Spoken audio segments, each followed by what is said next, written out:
Bueno, muy buenas tardes con todas y todos. Muchas gracias por sintonizar esta entrevista.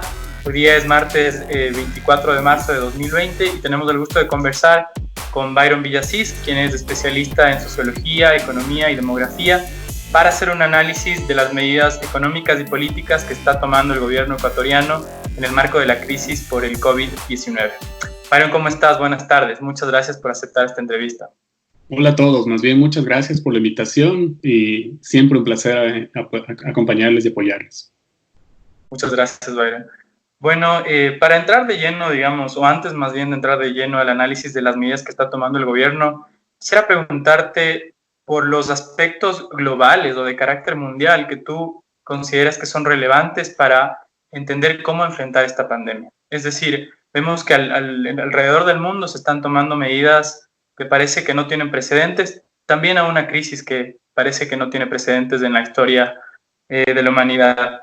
Por ejemplo, lo que está haciendo Alemania, lo que está haciendo Francia, o lo que han hecho los países asiáticos versus lo que estamos haciendo en Latinoamérica. ¿Cuáles son esos elementos de carácter mundial que tú rescatas para empezar un análisis de lo que puede hacer un país por sí mismo para enfrentar esta crisis? Yo creo que hay un elemento muy visible y hay un elemento latente.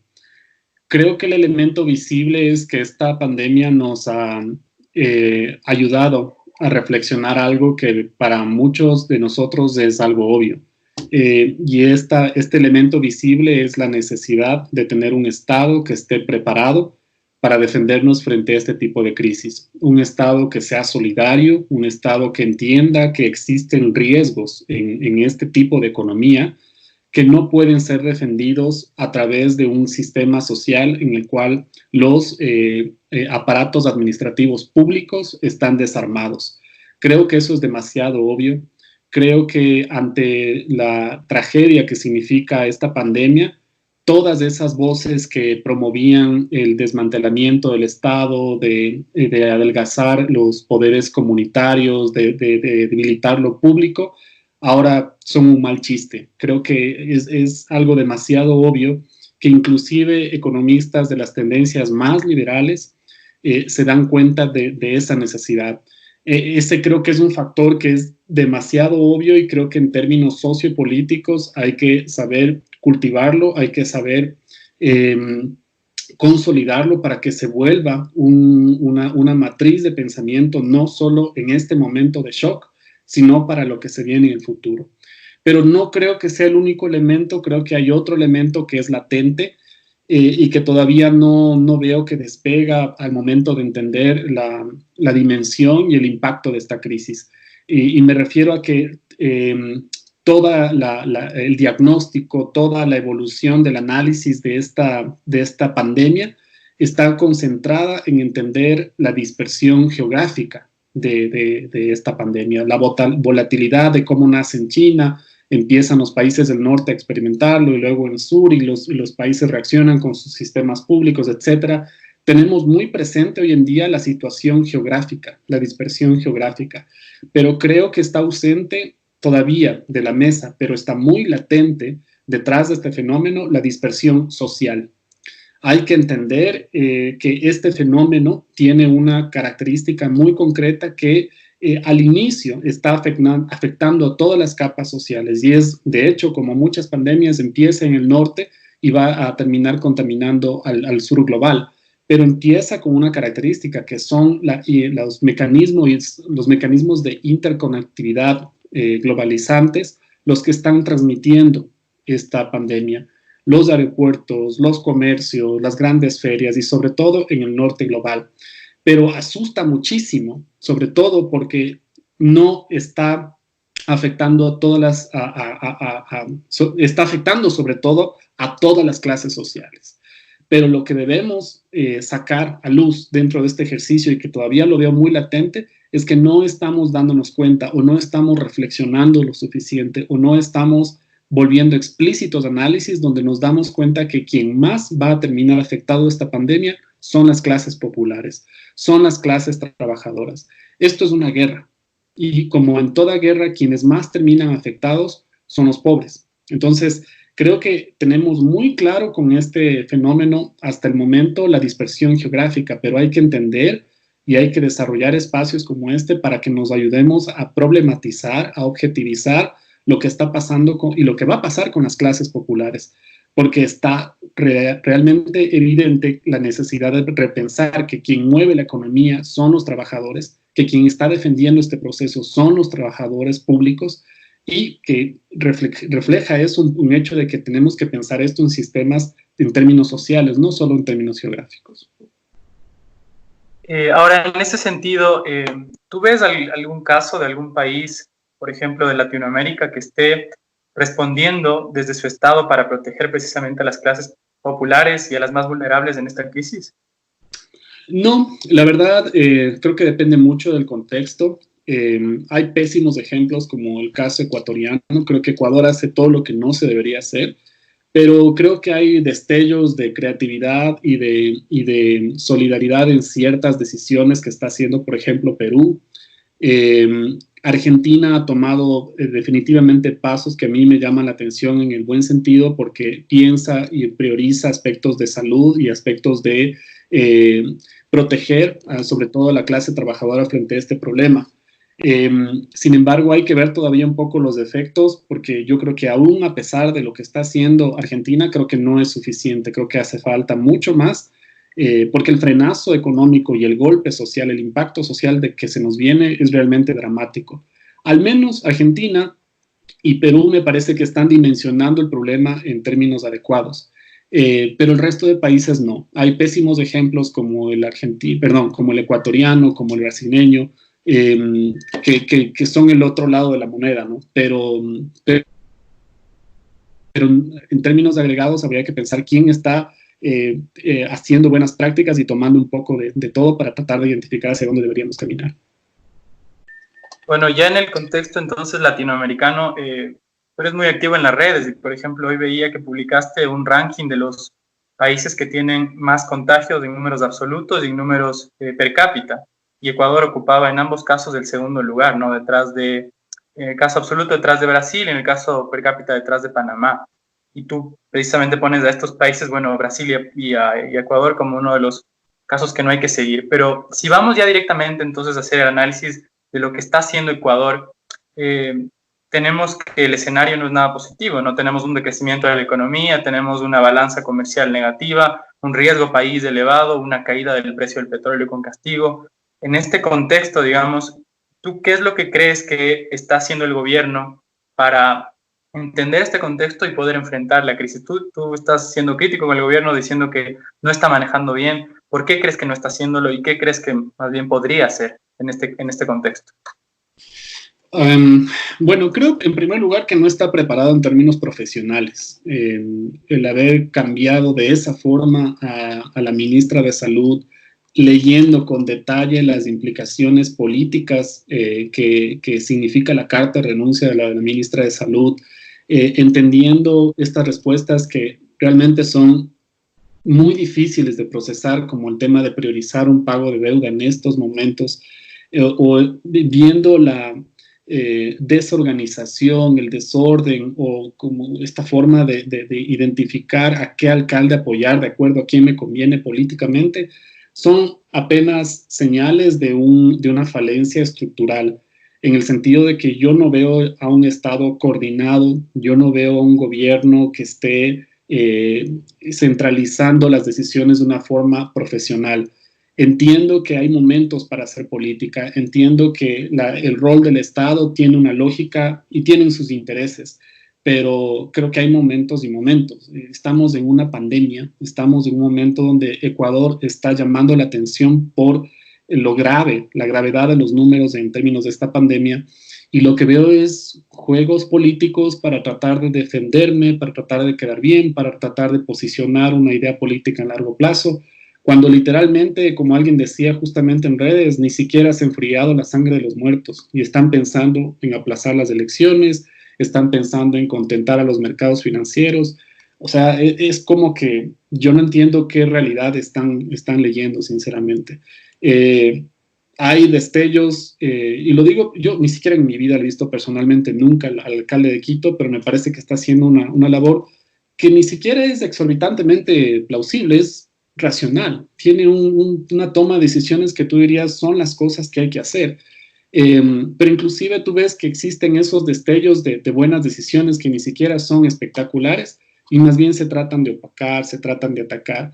Entonces me preocupa mucho porque veo extremadamente politizada esa posición de no apoyar a quien no les conviene, mientras literalmente se está muriendo la gente, ¿no? Entonces, ni siquiera sabría por dónde empezar, pero creo que una de las cosas que más llaman la atención es la descoordinación del Estado.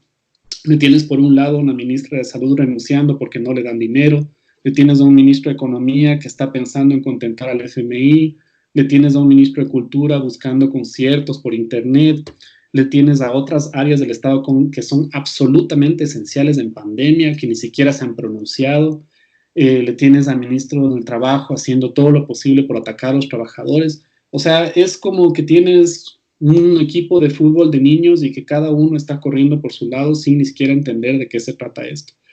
Insisto, yo creería que es obvio que exista una estructura política, pero ni siquiera eso. Ahí los veo desordenados, los veo descoordinados en un momento realmente delicado, un momento que estamos hablando de una pandemia, un momento que no sé qué puede ser peor que esto. O sea, ni siquiera sería un escenario equiparable si es que fuese un shock el cual nos golpea a algunos de los países y que tenemos que enfrentar con una estrategia. Esto es un fenómeno global, es un país pequeño, es un país económicamente muy abierto, dependemos muchísimo de lo que pasa afuera. Entonces, no sé qué otra señal quieren que nos caiga una bomba para poderse a trabajar de forma coordinada y darse cuenta de lo que estamos hablando aquí. Urgentemente lo que tienen es que coordinar los esfuerzos administrativos del Estado, apoyar las buenas ideas, controlar los problemas de Guayaquil, coger todo el dinero posible, todos los presupuestos posibles y enfocarlos en defender las vidas. Pero nada de eso está pasando. Es un tema descoordinado, un enfoque absoluto en contentar en los mercados financieros, tratar de opacar algunos destellos de buenas intenciones. Y de verdad que sí preocupa. Y entiendo que debe ser difícil porque las crisis así son implanificables, pero también se esperaría un poquito de profesionalismo que tampoco se encuentra. Bueno, tú dices el tener una pandemia podría ser lo peor, el peor escenario, pero retomando tus palabras, tal vez el peor escenario sería sufrir una pandemia con un mal gobierno, como el que estás describiendo. En este contexto, digamos, tú señalas medidas o señalas más bien problemas estructurales, de falta de coordinación, de protagonismo político que tienen algunas figuras del gobierno que les impide o que no les deja manejar adecuadamente la crisis. Sin embargo, ¿tú crees que tenemos alternativas? ¿Crees que tenemos medidas económicas y políticas que se podrían tomar, digamos, con este gobierno que tenemos, con la gente que está en el gobierno, para poder enfrentar mejor esta crisis? ¿O crees que sería necesario cambiar algunos aspectos del gobierno, algunos actores, ponerle más atención a algunos sectores, por ejemplo, el salud? ¿Qué opinas al respecto? Mira, en una crisis tú necesitas un equipo, ¿ok? Inclusive voy a utilizar en una metáfora. Si tú quieres ganar un campeonato de lo que sea, con una idea, con una estrategia, tú necesitas un equipo.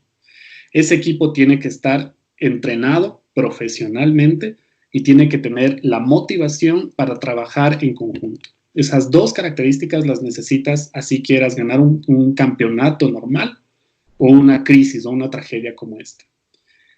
Por un lado, si tú analizas la estructura profesional del gobierno, no tienes un frente profesional que esté especializado para atacar esta pandemia.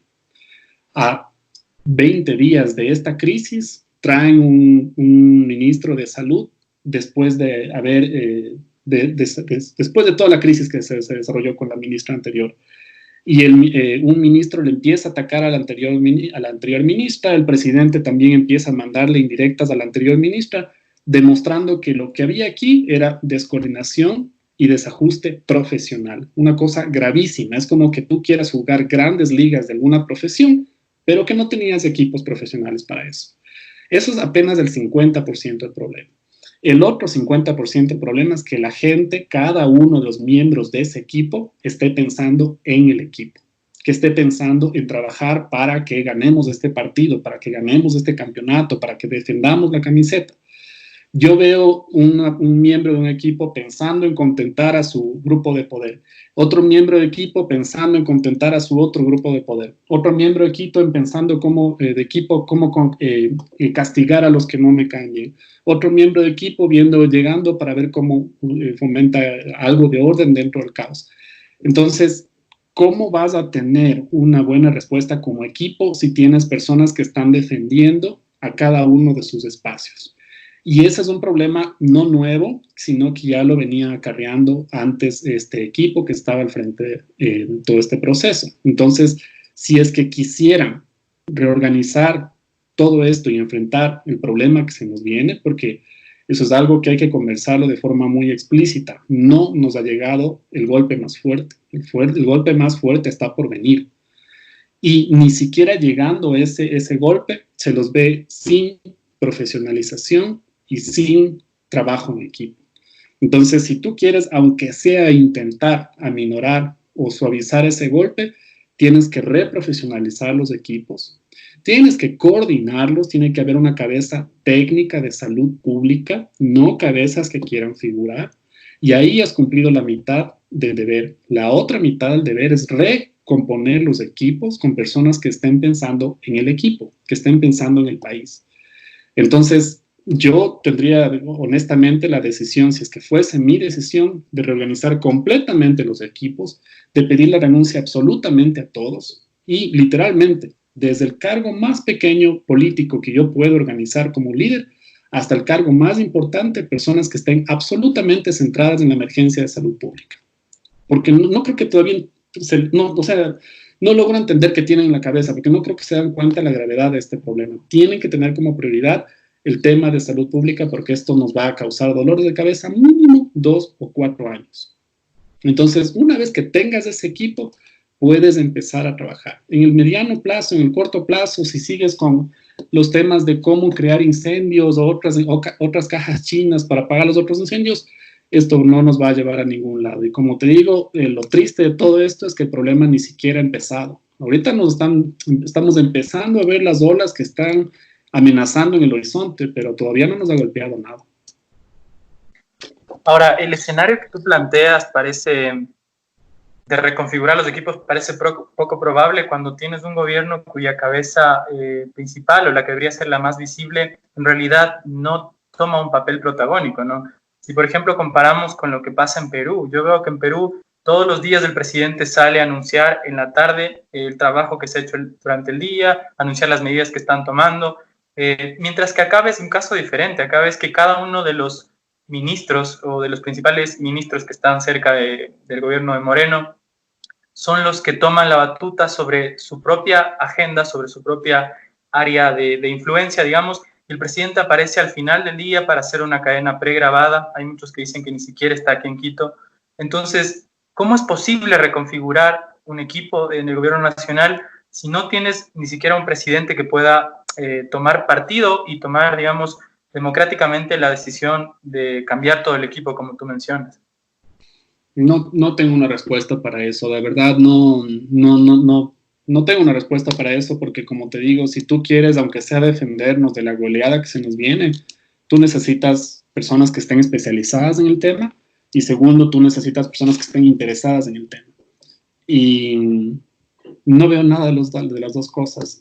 Honestamente, trato más bien de hacer una reflexión desde abajo para identificar cómo puedes hacer algo tú como ciudadano. Y honestamente, la única cosa que me queda en las manos, o que trato de ver, tal vez es ceguera mía, es el tema de apoyar los gobiernos locales. No veo nada más, porque a través de los gobiernos locales tú puedes tener un poco más de transmisión de ideas, de participación, de facilidad de coordinación, y sobre todo puedes crear redes para que tus comunidades tengan mayor impacto de coordinación agregada.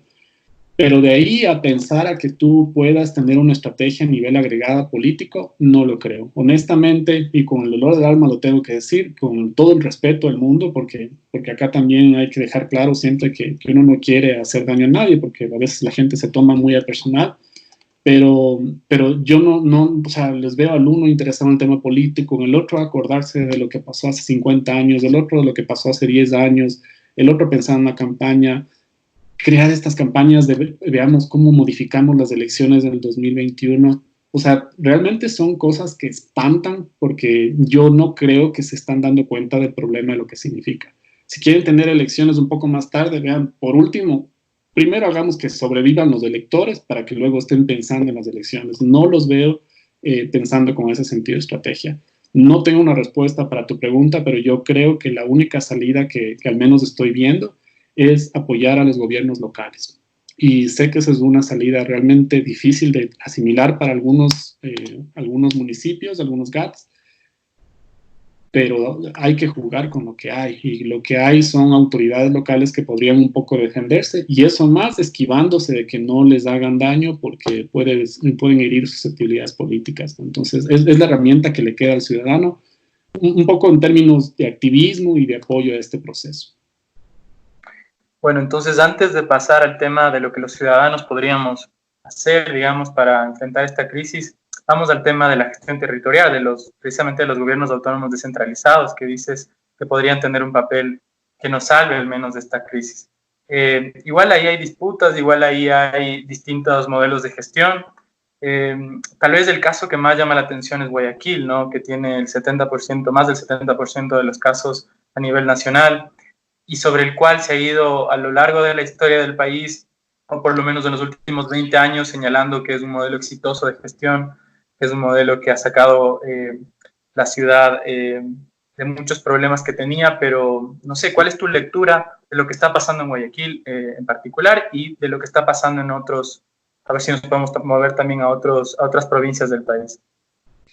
Verás, yo creo que en el tema de Guayaquil hay un tema que también se está como dejando de lado. De nuevo, el lado más visible es que esta crisis ha revelado que el modelo guayaquileño tiene falencias dramáticas.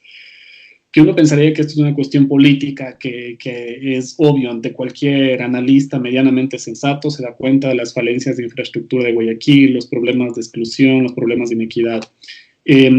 Pero también no hay que dejar de lado un factor que yo creo que peca de injusto, castigando a la cultura y a la realidad sociopolítica del guayaquileño.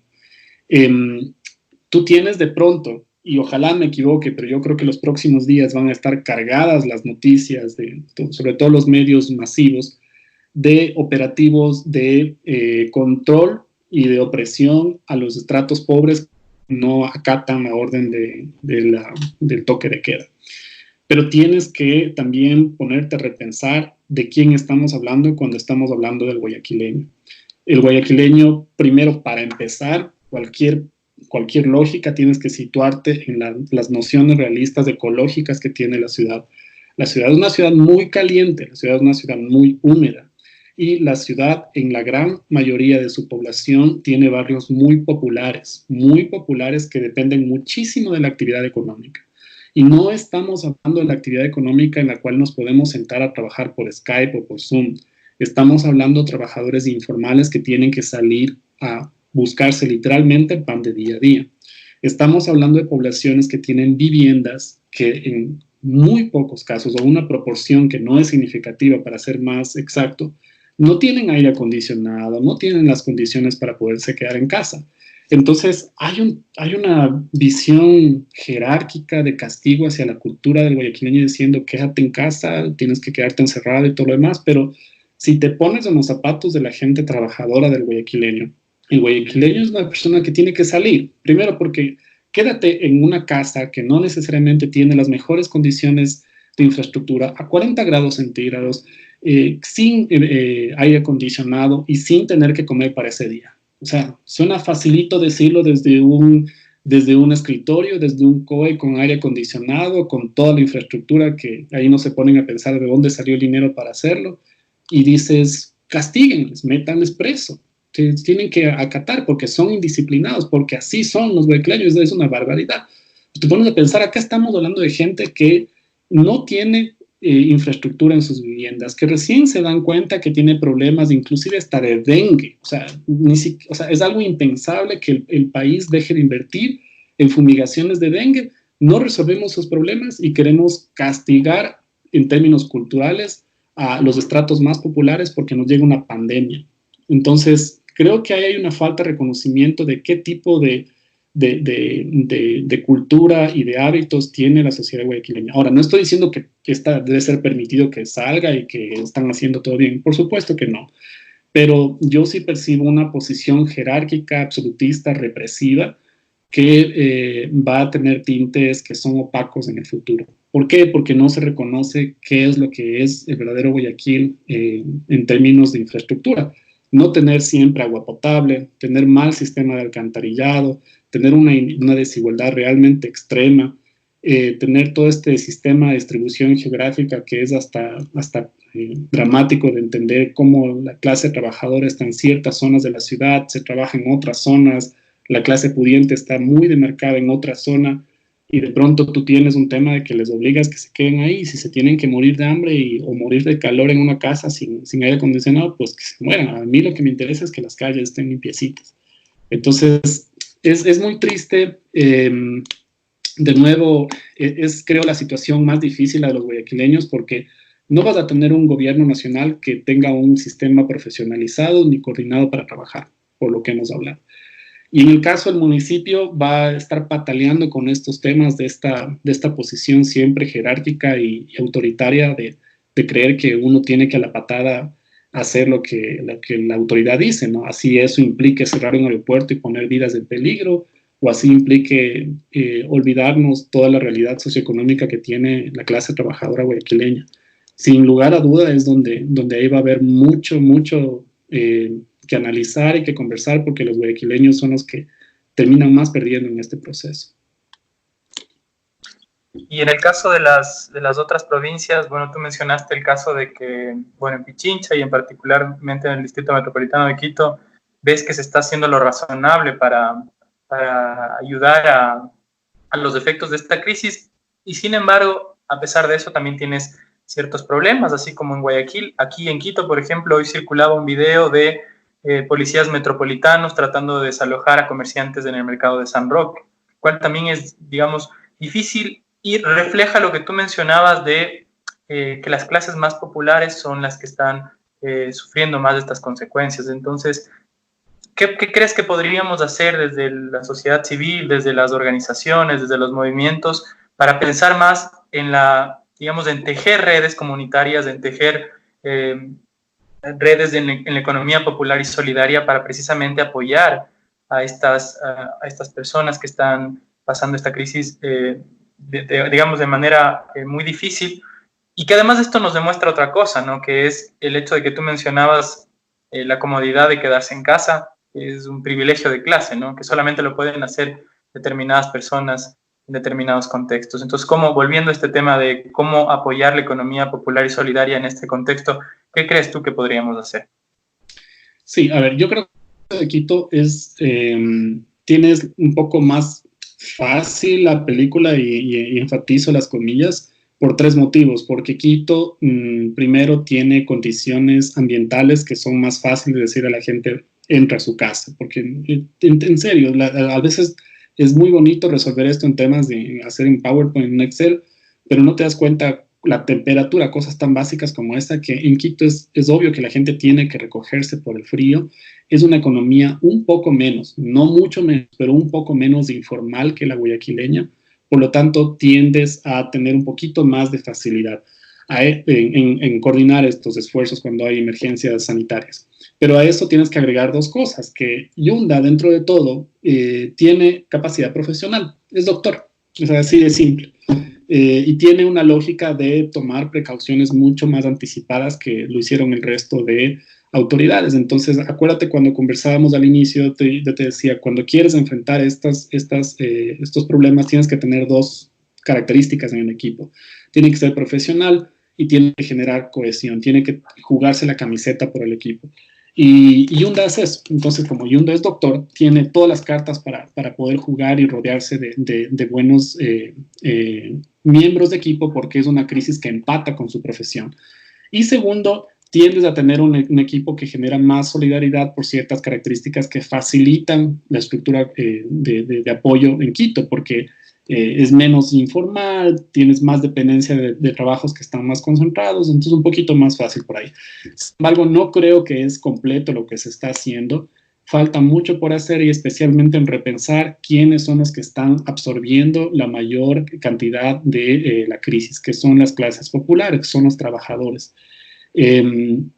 Sí creo que hay una estrategia clave, que es el tema de apoyar la economía popular y solidaria, pero creo que eso es a mediano plazo, porque ahorita no vas a poder hacer nada. El shock que se viene no creo que dure menos de junio, entonces tú vas a tener un proceso donde esperemos que la cuarentena o el toque de queda se vaya relajando, ojalá, estoy especulando, insisto, y no soy experto en esto, pero esperemos que se relaje para abril, mayo, y un poco recién ahí te vas a dar cuenta cómo hacemos para poder enlazar y poder reactivar los círculos de economía que antes existían. Entonces creo que primerito lo que hay que hacer en términos inmediatos, una cosa fundamental, sobre todo a las personas que tienen capacidad de poder escribir, de hablar, de grabar, de todo, es documentar. Yo creo que eso es una cosa esencial ahorita porque lo que está haciendo muchas autoridades quieren que un poco nos olvidemos de que esto, en 2 o 3 semanas nos olvidemos las barbaridades que están tomando de decisiones. Entonces, primero hay que documentar y segundo hay que crear redes de apoyo que estén listas a activarse cuando se puedan activar. Es muy difícil hacerlo ahorita porque quienes no tienen medios digitales o no están tan conectados con tecnologías de información van a estar un poco separados de estos procesos de planificación, pero hay que tratar de buscar mecanismos en los cuales repensemos la economía de la ciudad en el mediano plazo. Y eso implica crear nuevos círculos de economía, implica apoyar la economía popular y solidaria, implica, qué sé yo, buscar mecanismos para darles incentivos a los trabajadores. Se va a venir una ola migratoria muy probablemente de la zona rural a la zona urbana después de esta crisis, porque el impacto, insisto, no van a ser estas semanas, va a ser durante todo el año. Y Quito, como siempre, va a recibir muchos migrantes, entonces el tema de informalidad y de subempleo va a crecer en la ciudad y yo no veo una estrategia y un equipo en el gobierno, por lo tanto hay que pensar en términos locales. Yo creo que la estrategia es uno, documentar y segundo, planear una estrategia en el mediano plazo, porque el shock todavía no lo estamos recibiendo.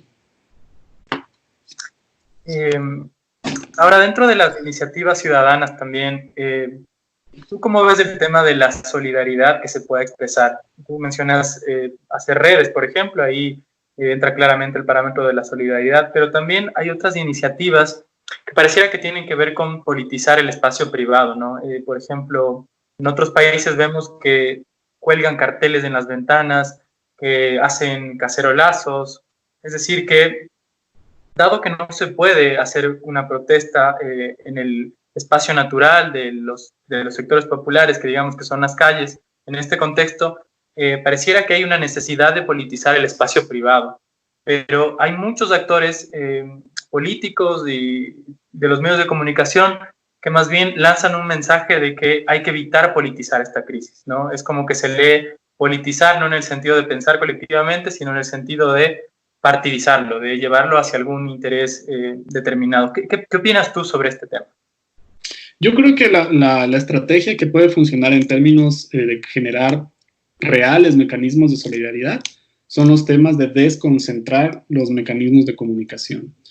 Y aquí hay que reprimarizarse. O sea, es muy fácil para las personas que estamos en las zonas modernas de las ciudades y conectarnos por internet y estar haciendo un seguimiento al instante de lo que está pasando, pero yo creo que va a haber una nueva ola y debería haber una nueva ola de utilizar tecnologías que no son muy lejanas, pero que tampoco es que estaban muy utilizadas. Me refiero básicamente al teléfono. Y no me refiero al teléfono de estar conectados a internet, sino literalmente de llamar a la gente.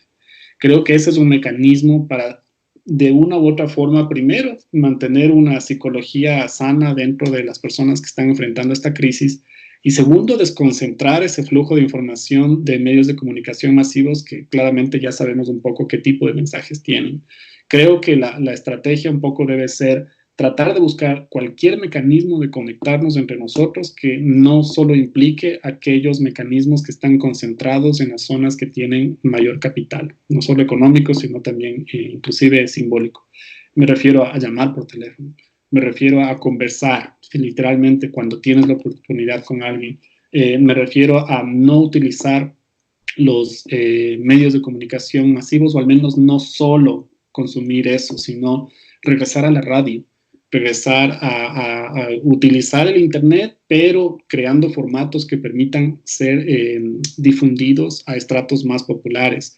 Qué sé yo, ahí tiene que pisar mucho el tema de la creatividad, qué sé yo, regresar a temas de papeles impresos donde tú puedas dejar cosas donde sabes que la gente va a pasar en el futuro sin que necesariamente tú estés presente ahí, volantes, periódicos, panfletos, cosas que ayuden a dispersar un poco la comunicación y que salgamos de esta matriz, que es realmente predecible, ¿no? Tú sabes perfectamente que cuando entras a los medios de comunicación vas a encontrar una matriz. Inclusive cuando entras a plataformas como Twitter, Facebook, tú sabes perfectamente que quien más comunica son los que tienen más plata para poder invertir en eso. Y son los que arman campañas, son los que pagan voceros, son los que crean líderes de opinión. Y no solo eso, sino que también tienes una capacidad implícita de acceder a ciertos estratos. Entonces hay que desconcentrar eso. Es una tarea durísima y compleja, pero creo que esa es una forma de desmaterializar esta estrategia, que es bastante predecible además, ¿no? Van a armar teletones, van a decir que la empresa privada es la que está ayudando, van a hacer que tú mismo pagues el precio de una canasta que el gobierno debería estar pagándoles a los estratos populares, te van a hacer sentir bien como que tú eres el que estás participando en eso, y van a hacer que creemos esta ilusión o este sentido común de que no hay que politizar y hay que apoyar. Yo creo que al contrario, en este momento es cuando más hay que politizar, hay que recordar cuáles son los verdaderos afectados de esto y visibilizar, sobre todo documentar qué tipo de decisiones están tomando las personas que deberían haber tomado decisiones para los estratos populares. Están priorizando pagos de deuda, están priorizando luchas personalísticas, están priorizando estrategias políticas, están priorizando una concentración de poder cuando literalmente tienes gente que se está muriendo por una pandemia. Entonces creo que el tema difícil y complejo es el de documentar, primero, y segundo, el de desconcentrar los mecanismos de comunicación. Pero en términos agregados creo que hay una idea, que es esta cuestión de que hay que luchar por el sentido común.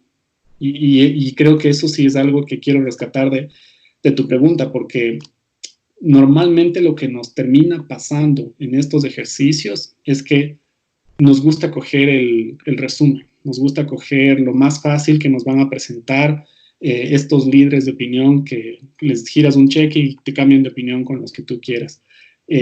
Hay que recordar que lo más importante en las crisis es crear un sentido común de cuáles son las condiciones en las cuales se están afectando sobre todo las clases trabajadoras, que son ellos los que han terminado defendiendo este proceso, que son esos trabajadores los que han terminado defendiendo y poniendo la cara y la vida para poder defender este proceso.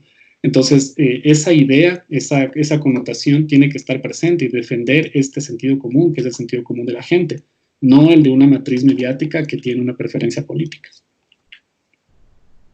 Bueno, Byron, para ir finalizando, volviendo a la gestión del gobierno nacional, tú estás mencionando la importancia de apoyarnos en los gobiernos autónomos descentralizados por las características que tiene el gobierno nacional actualmente. Pero ahí también se generan disputas, ¿no? Se generan disputas entre los gobiernos locales y el gobierno nacional. ¿Tú crees que sea posible seguir confiando en los gobiernos autónomos descentralizados y a la vez seguir criticando, seguir documentando y, digamos, señalando y presionando al gobierno con todos los errores que comete, sin que caigamos también? Hay un discurso, en cambio, que tiene que ver con que sería impensable que ahorita se cambie el gobierno, sería impensable que el gobierno dé un paso al costado. Hay voces que creen que más bien eso es algo que no habría que tomar en cuenta, sino hacen más bien un llamado a la unidad nacional, ¿no? Pese a que hay estos conflictos. Entonces, ¿cómo ves tú este aspecto? No, a ver, no creo que tiene sentido pedir que se cambie de gobierno, No porque no haya cómo ni porque sea el momento, sino por otra razón mucho más práctica. El gobierno está absolutamente atado a grupos de poder y sobre todo a una embajada.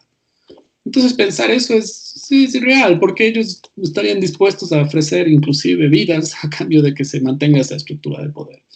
Quizás exagero con eso, pero yo no le veo sentido práctico en ese sentido. Yo creo que más sentido hay en pensar cómo defender la vida de nuestra gente ahorita, porque yo en serio no creo que se entiende un poco la magnitud de este problema. Esto es peor que la guerra.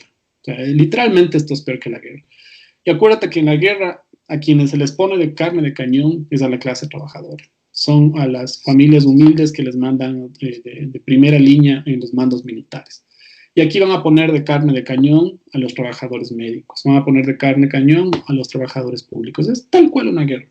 Entonces, antes que pensar en este tema de la estructura de gobierno y cómo cambiarles, eso me parece ineficaz y me parece impráctico.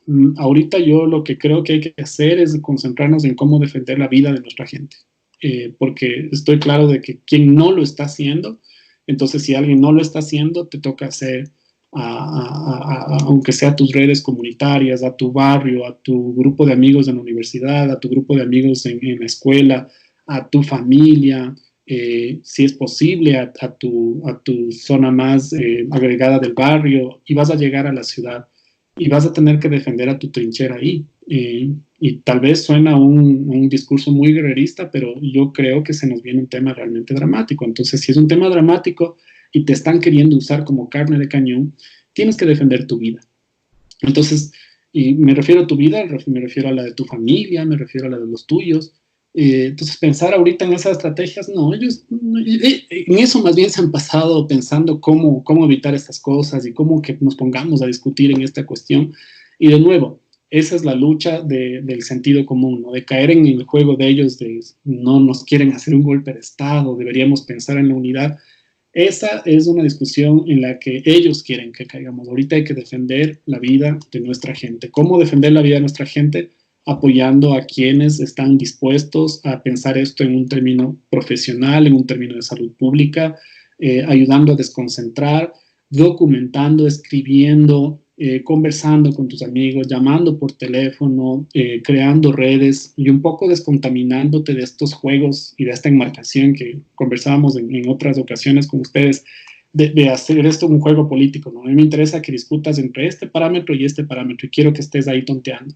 Hay que salir de ese juego, hay que recordar un poco las verdaderas luchas por las cuales nosotros deberíamos estar pensando, que es recordar que primero tenemos que sobrevivir frente a esto, documentar para que quede claro quiénes han sido los responsables de haber desprotegido a la gente en términos humanitarios, ni siquiera en términos políticos, ya ni siquiera en términos humanitarios, y ahí tejer una estrategia que sea de largo plazo. Entonces acá me encantaría tener una estrategia política desarrollada para decir en largo plazo tenemos que armar eso. Yo creo que hay que más bien repensar una estrategia de salvar la vida de la gente que está poniendo la cara en esto, que estamos hablando de los trabajadores, de las clases populares, de la gente que va a vender en los mercados, de la gente que se juega la vida literalmente en bicicleta mandando una entrega a domicilio. Ahí luchas que creo que hay que visibilizar y no caer en este juego político corporativista que es el que se ha preferido desde siempre. Bueno, Byron, tu mensaje es muy claro. El problema que tenemos con la pandemia, como tú mencionabas, es que los días siguientes son los días más difíciles, ¿no? Y probablemente no solo los días, sino las semanas siguientes. Sin embargo, este análisis nos permite pensar mucho sobre lo que tenemos que hacer. Para finalizar esta entrevista, de la cual te agradezco mucho que nos hayas concedido la oportunidad, quisiera pedirte si puedes enviar un mensaje a la gente para que se pueda preparar en este sentido y para que entendamos la importancia de generar esta solidaridad, estos vínculos entre los más cercanos y poder salir adelante de esta crisis. Sí, sobre todo que recordemos que la construcción de la solidaridad es sobre todo una construcción política, que no permitamos que se nos quiera convencer de que tenemos que volver esto un problema que no sea político. Hay que demarcar claramente cómo defender la vida de nuestros seres queridos, de nuestros amigos, de nuestros familiares, de nuestro barrio, de nuestra ciudad. ¿Y cómo se defiende eso? Teniendo conocimiento de qué decisiones se están tomando, participando, reclamando, documentando, comunicando para que la gente sepa las cosas buenas que se están haciendo a nivel local y nacional y las cosas malas que se están haciendo a nivel nacional y local. Si no tenemos memoria, si no tenemos voz, si no reclamamos, si no documentamos y sobre todo si no documentamos para poder comunicar, vamos a después de estar atados de manos, no solo económicamente, sino en términos simbólicos, y eso sí significa la destrucción de cualquier tipo de lucha. Si queremos tener una lucha, hay que empezar por visibilizar los intereses de nuestros grupos sociales, y eso implica recordar en qué condiciones están los trabajadores. No deberíamos estar preocupados por cómo están los banqueros, no deberíamos estar preocupados por cómo están las élites políticas. Debemos estar preocupados en cómo está nuestra gente, y para eso hay que reclamar y hay que volver a recordar que cualquier construcción de solidaridad implica una construcción de sentido común político. Entonces, esa actividad, esa tarea debería ser diaria, despertarse y decir, ok, hoy voy a sobrevivir, este es un ejercicio muy difícil psicológicamente, es un ejercicio muy difícil económicamente, tenemos que sobrevivir como sea, pero también recordar que la construcción de esa solidaridad, de supervivencia, es una construcción sobre todo política. Bueno, Byron, nuevamente muchísimas gracias por esta oportunidad y saludos cordiales. Ojalá tengamos la esperanza para salir adelante, ¿no? Seguro, muchas gracias. Y un saludo a ustedes como siempre. Gracias. Chao, chao. Muchas gracias.